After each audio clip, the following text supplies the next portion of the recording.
we celebrate Black History Month, it is impossible not to focus on the messages we have heard from so many Black youngsters, indeed every single young person of any race, any ethnicity. Their voices have been so powerful and so painful in the last few months. We've seen it on posters, we've seen it chanted in marches, we've read it on t-shirts, and you know what that message is. What is it? Black lives matter. Black lives matter. That message is powerful. The message is promising because it portrays the spirit and the resolve and the heart and the soul of our young people. But you know how heartbreaking that message is. It is heartbreaking that our students would have to carry a sign in this day and age with a message that says, "My life matters." And it is disturbing beyond words to talk about the faith that has been lost in our justice system. It's disturbing that in the year 2015, students have to tell us that all lives matter. It is shameful, it is unacceptable, and as leaders of the National Education Association, an organization with a long and proud history of civil rights, I call on you, I call on all of our members to come together and to act so that truly all lives matter. To acknowledge something very painful in our classrooms, to acknowledge the frustration, the confusion that our students will come into our classrooms with.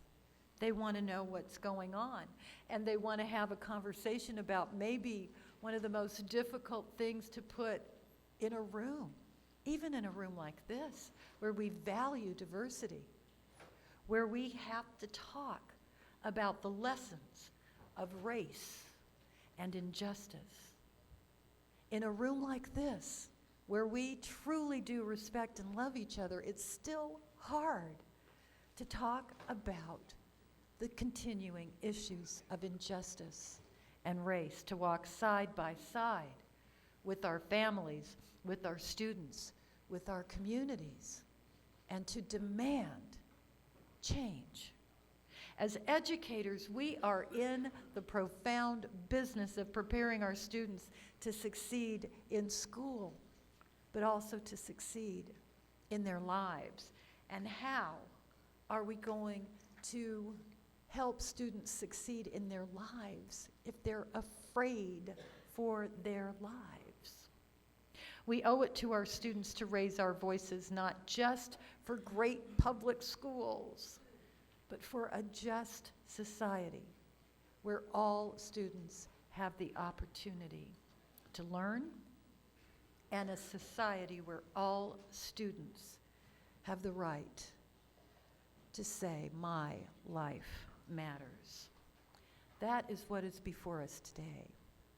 And to introduce the incredible talented people who will be joining us as our guests, let me give you the chair of the NEA Black Caucus, Miss Jackie Gradington.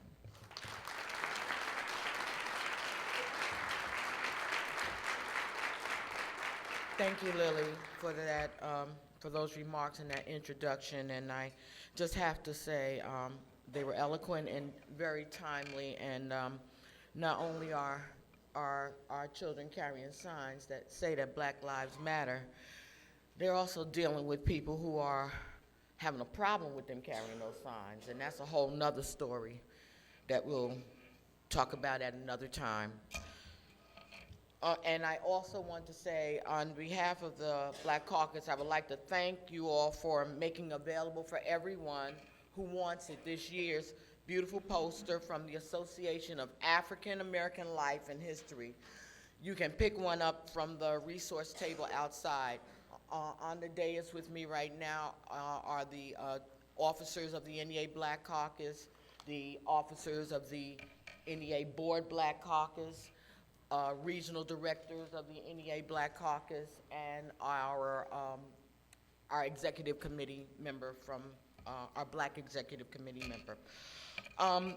It is my great pleasure to introduce today's guest speaker. I think Larry Hamm was born an activist. He has been a relentless human rights advocate ever since he was a teenager. And just talking, I didn't realize we went to the same high school. We were there at the exact same time. So, at the tender age of 17, Larry's activism led to his appointment as a voting member of the Newark, New Jersey Board of Education. That made him the youngest school board member in the United States of America.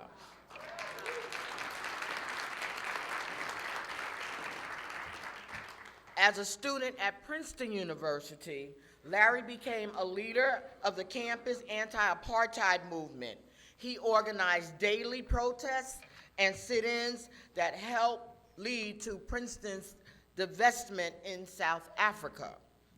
After graduating cum laude from Princeton, Larry became active in New Jersey politics, and he traveled with the Reverend Ben Chavis throughout the Deep South to conduct voter registration drives as they retraced the route of the 1960s Freedom Riders. He is the founder and chairman of the People's Organization for Progress. We call that POP at Home. It's a grassroots group that has become organizing central for community members who are fighting for racial, social, and economic justice, and they are always on the front line. That includes fair treatment for people of color throughout the criminal justice system and an end to racial profiling. Larry's commitment and passion have led to numerous awards, among them the New Jersey Education Association's Dr. Martin Luther King Human and Civil Rights Award, as well as my local's East Orange Education Association Keeper of the Dream Award.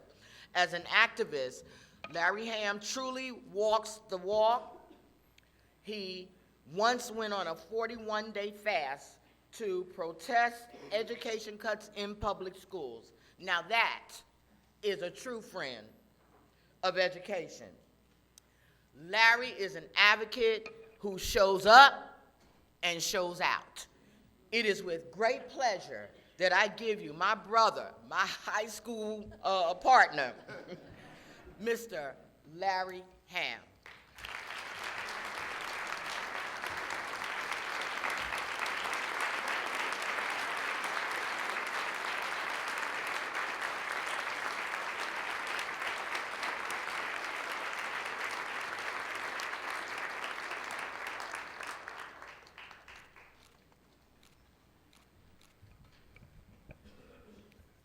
I'm going to say not good morning, I'm going to say something different. Power to the people. Power to the people. Power to the people. Thank you, brothers and sisters. It's very good to be here today, and I want to thank Madam President Eskelsen Garcia, president of this great organization, the National Education Association, and the chairwoman of the Black Caucus, Jackie Gradington, and her fellow staff members, the Human and Civil Rights staff, and all those who had a hand in helping me to get here today. I would say everybody's name, but I would use up my 15 minutes. And I don't want to do that. I'm very glad to be here in Washington, D.C. Believe it or not, Washington, D.C. is my birthplace. I was raised in New Jersey, but I was born in Washington. And when I got on the Amtrak last night at 12:15 and arrived here at 4 a.m. this morning, it made me think about my childhood. And I was one of those kids, and maybe many of you know about this, I was one of those kids who, very young, was sent down south every summer. We had this tradition of sending bad children down south every summer. My people were from Gainesville, Georgia. And if they didn't send me down south, they knew I would get locked up. And we got on a train in Newark. I was born in '57. This would be the late '50s and early '60s. We get on a train in Newark called the Silver Meteor. That train still runs. It runs the East Coast. And we would get that train from Newark, New Jersey, all the way down south. But something happened when we got to Washington, D.C. And I think I need to mention this because it's Black History Month. Black history shouldn't just be in books, it should be what we went through about our lives. When we got to the nation's capital, the citadel of democracy, the conductor came to us and told us that we had to move to the rear of the train. And why was that, teachers? That was because Washington, D.C. sat on the Mason-Dixon line. And when you cross the Mason-Dixon line, the laws of segregated travel came into effect. So you had to go to the back of the bus and the back of the train. And Washington, D.C. itself was very much a segregated city. Adam Clayton Powell could not bring his own constituents into the lunchroom of the Capitol building because that itself was a segregated institution. In fact, Washington, D.C. would not exist were it not for black labor. This was a marshland. Who cleared the land? Who drained the marshes? Who built the White House? Black labor, enslaved labor. This country owes a great debt to its African American people.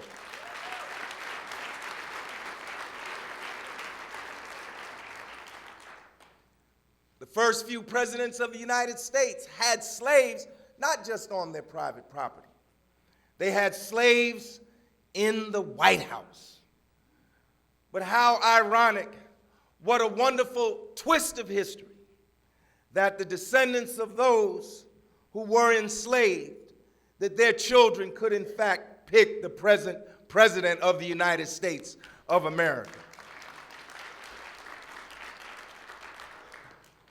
So, being here in Washington made me feel we stand forever, brothers and sisters, in the vortex of history. And that's all history. And I'm here today to try to bring a message that black history is not just a collection of great people.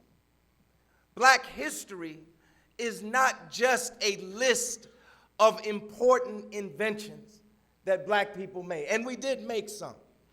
If you focus on black history only as those incidentals, you will miss the whole point of black history. Black history is about the triumph of the human spirit over oppression. And you notice I said the human spirit. I did not say the black spirit, because white children need black history as much as black children need black history. All children, everyone needs black history. And I challenge the NEA today to fight back against the efforts that have been going on to, in fact, roll back the educational gains of the last 40 years. African American history programs didn't always exist.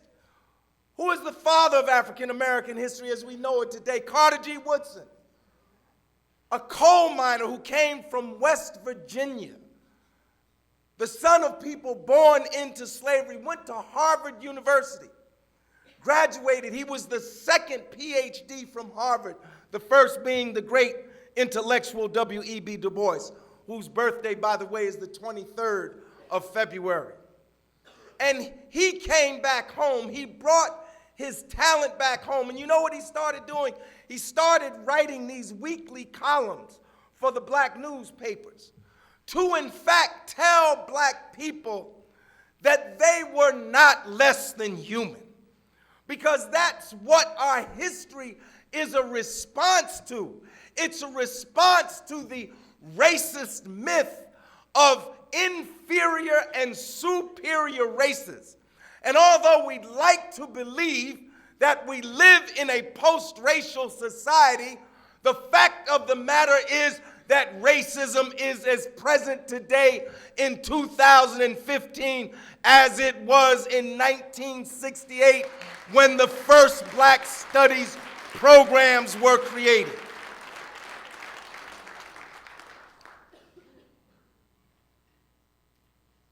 He began to read those columns every week. And you know, at the turn of the century, a lot of people, black and white, couldn't read. So you know what folks did? They took his columns to church.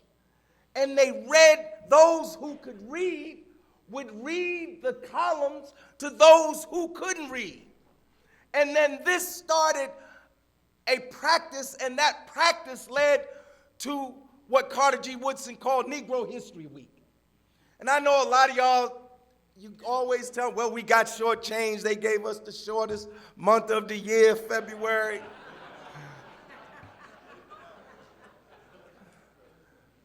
But look, let me give you the truth. Why did Carter Woodson pick the second week in February for Negro History Week? Because it is on that week that falls the birthday of Abraham Lincoln and Frederick Douglass, who were the two giants, as he said, of the Civil War. Because the fact of the matter is that you cannot understand America as it is presently constituted if you don't understand the history of the Civil War. More Americans died in that war than all the other wars put together. Historians say now it may be close to 1 million. That's what it took to end slavery. People petitioned for centuries, wrote for centuries, spoke for centuries, prayed for centuries. But in the final analysis, it took cannon and rifle and soldiers. And the Emancipation Proclamation did not free the slaves. It was a military recruitment document that offered freedom to those slaves that could escape to Union lines, and offered it only to those that were in the states, parishes, and counties deemed to be in rebellion. And I am just amazed that in this 21st century, when I talk to young people and even some educators, that they have not read the Emancipation Proclamation. This is a problem. At least start there. At least start there. At least start there.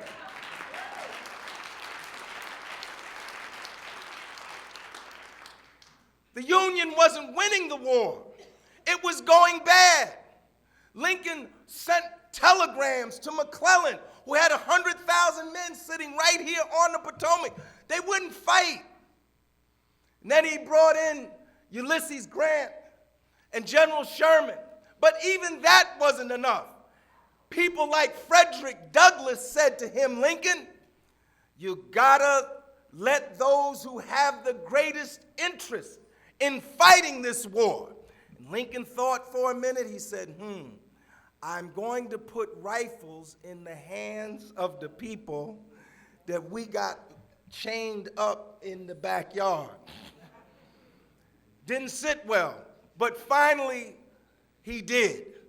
And over 220,000 black men answered the call of the Emancipation Proclamation. 186,000 in the Union Army. And you know what? Here's the rub of it. Even in the Union Army, they were still discriminated against. They couldn't get uniforms. They couldn't get boots. They didn't even get equal pay. But you know what those men said? We're not in it for ourselves. We're in it to end slavery and to free our families and to free our children. And we will fight in whatever condition is required. And it is because of them, my black brothers and sisters, that we are free people today. I know some of y'all like to think that you in your position because you the smartest and you the baddest and you the best. But I'm here to tell some of you Negroes that you wouldn't have these jobs if it wasn't for those folks that laid down their lives, that fought and bled and died so that in fact we could have the opportunities that we have today. And I know that this kind of talk might upset you, but I'm not here today to be your friend. I'm not here today to sing you a nice song. I'm here today to tell you the truth. And the truth of the matter is that it's time for us once again to answer the call, because there are people and forces in this country that want to roll back the clock. They don't want any civil rights. They don't want any women's rights. They don't want any labor rights. They don't want nobody to have any rights. But I tell you that I don't know about you. I am not going back. We fought too hard. We fought too long to get here. So I challenge the NEA. Right now, there are boards of education all around this country that are trying to eliminate ethnic studies and women's studies.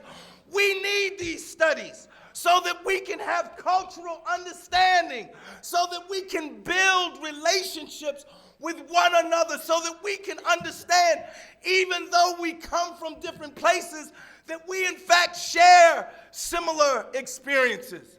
And you educators, when I say educators, I mean everybody in the school building. Because I'm going to tell you, the janitor had as much impact on my life as the teacher in the classroom had on my life.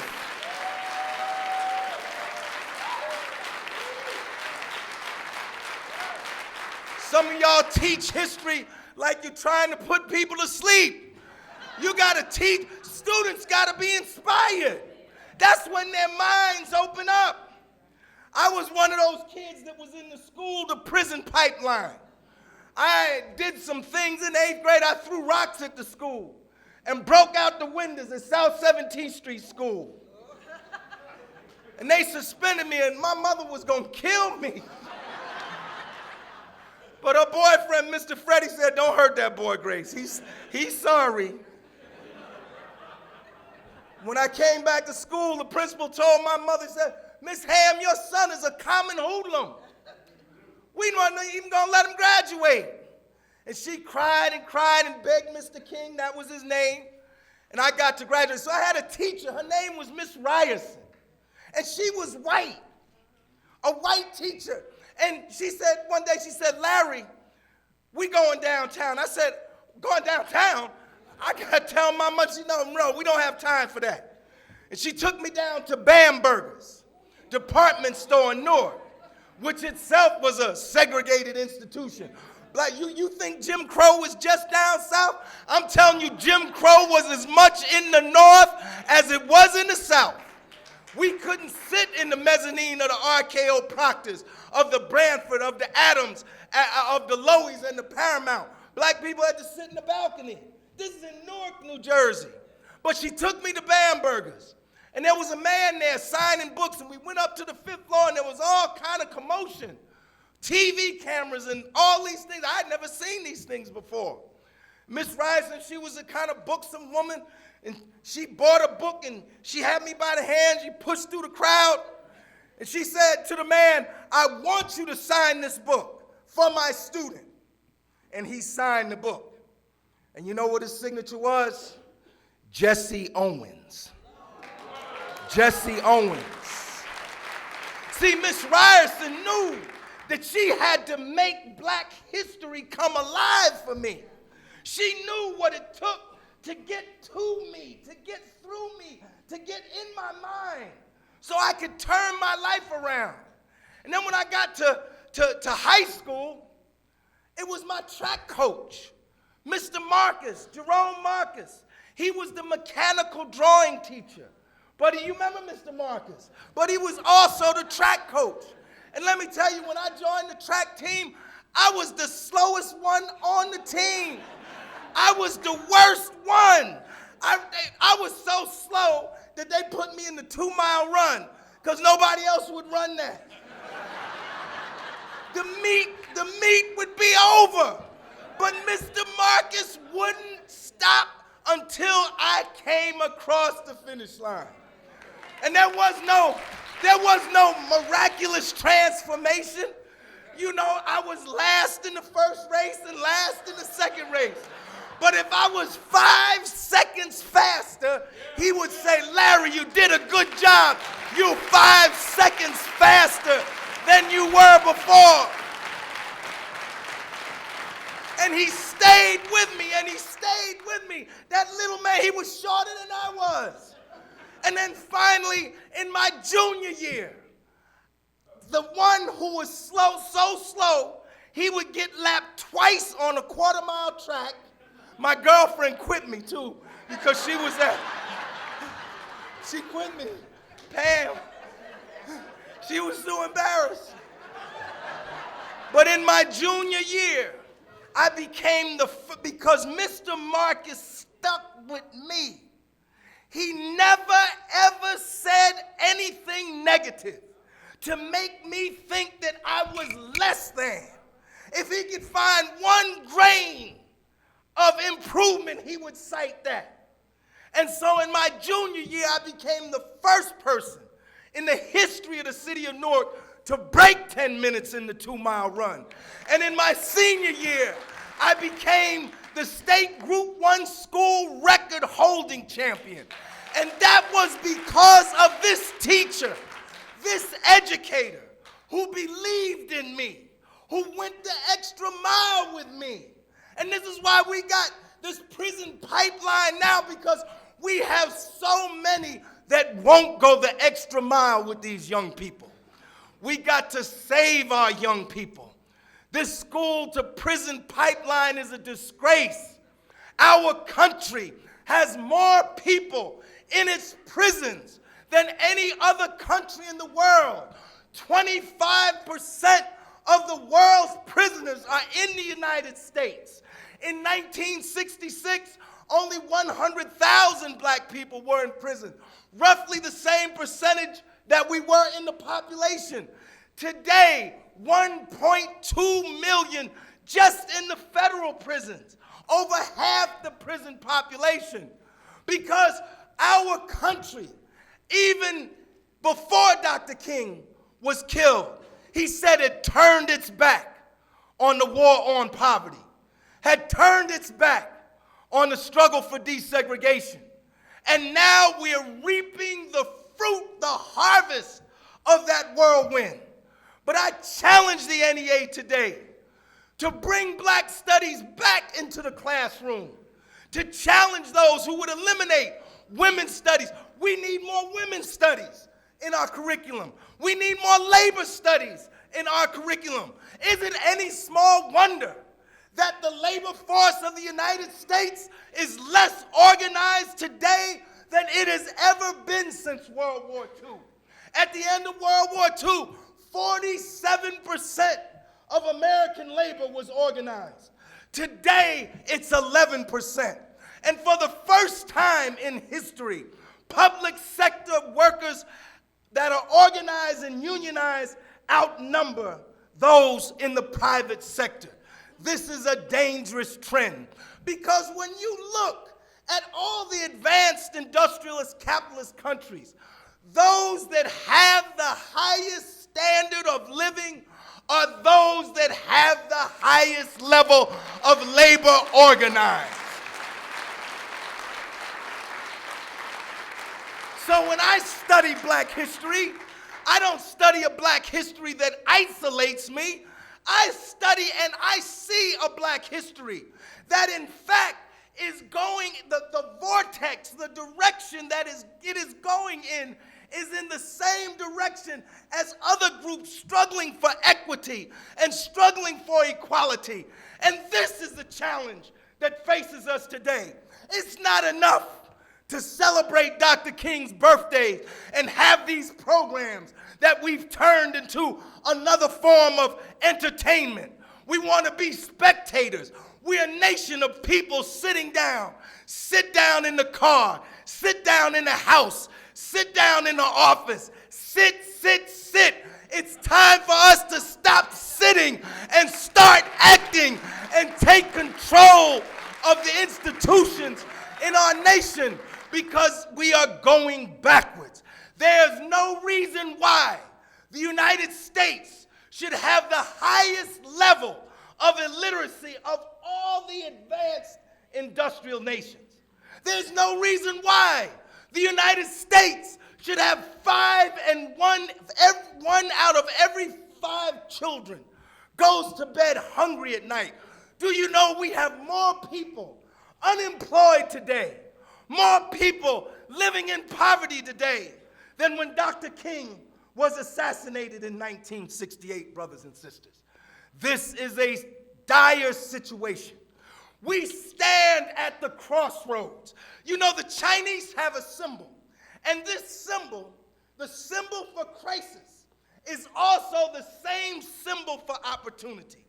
And while many people see a crisis, an economic crisis, a political crisis, a social crisis, a moral crisis, crisis everywhere, crisis under the bed, crisis in the lift, crisis everywhere, I see opportunity. I see an opportunity for us to build bridges over the walls that have separated us for so long and to build a new human and civil rights movement. This country, why should all of our students now be in a state of indentured servitude, graduating with $30,000 and $40,000 worth of loans? The biggest form of debt in America today is student debt. These students will be older than me before they could pay off some of these loans. This country is rich enough to eliminate, to forgive all student debt. In fact, we should have free college education in the United States of America.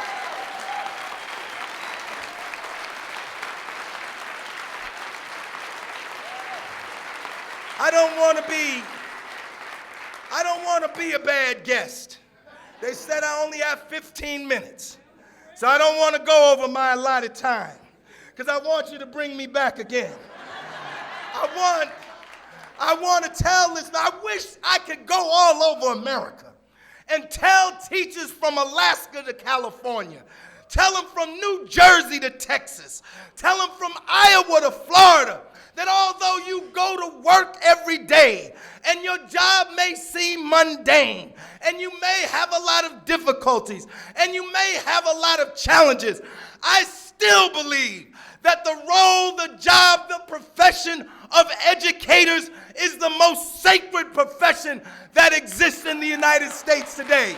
I still believe that there's no higher calling that you could have than to shape and to mold and to build the minds and the citizens of tomorrow.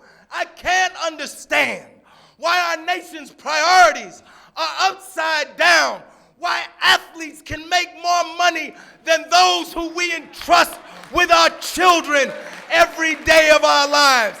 No, I don't think teachers make too much money. I think they should make more money. In fact, one of the things we need to fight for is to fight for the preservation of the teaching profession.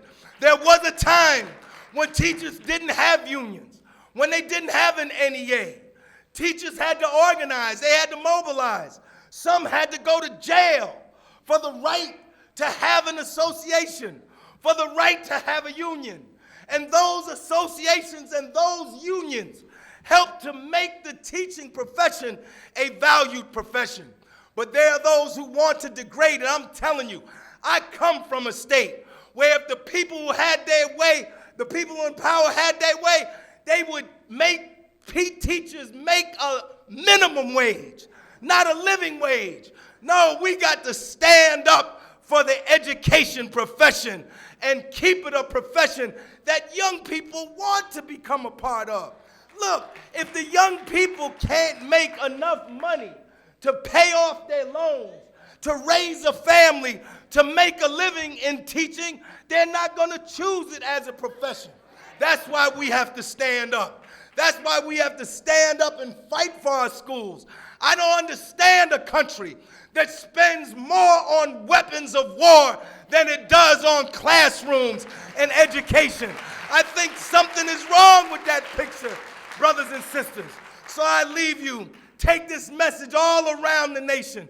Take it to every state, to every school building, to every classroom, and tell the teachers that we are thankful for what they do on a daily basis with their children, and that we're going to partner.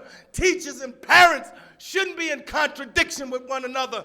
We should be working together for the best possible education for our children.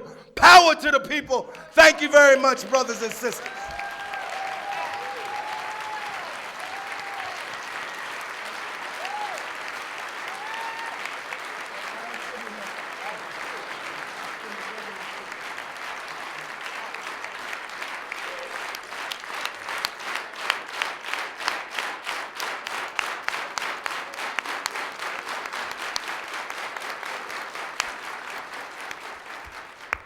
Mr. Larry Hamm, I need to correct you. I believe you said something near the beginning of your sermon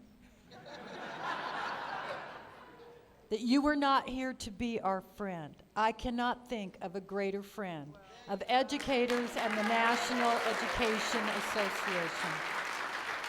You have inspired us. And we're going to do something else to inspire us before we go to lunch. I'm going to ask Jackie to introduce a young man who is our next special guest.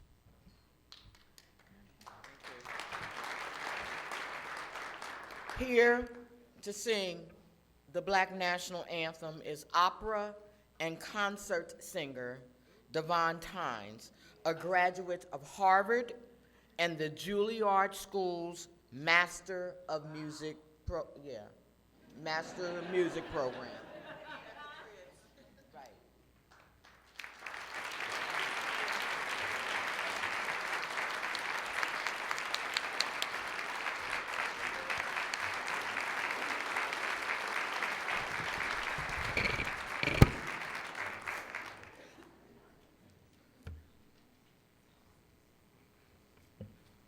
Lift every voice and sing till earth and heaven ring, ring with the harmonies of liberty. Let our rejoicing rise high as the listening skies. Let it resound loud as the rolling sea. Sing a song full of the faith that the dark past has taught us. Sing a song full of the hope that the present has brought us. sing the rising sun of our new day begun. Let us march on till victory is won. Stony the road we trod, bitter the chastening rod, felt in the days when hope unborn had died, but with a steady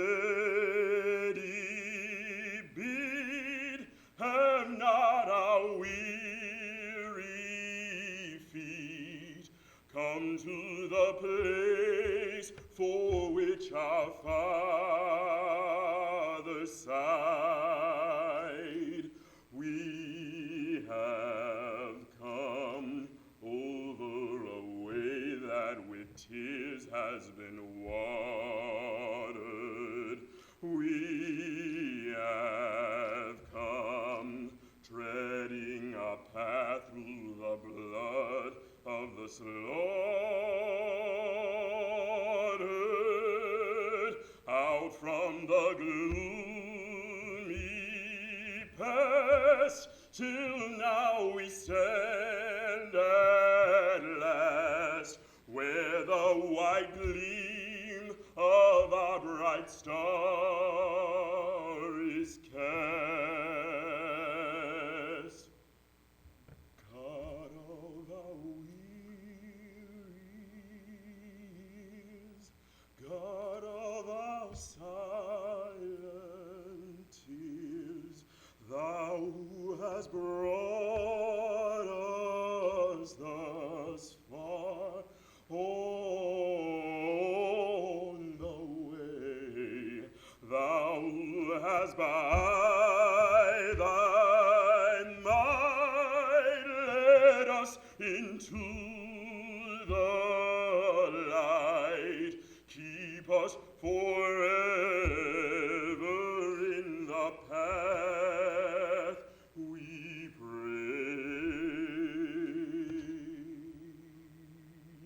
lest our feet stray from the places, O God, where we met thee, lest our hearts, drunk with the wine of the world, we forget thee. Shadow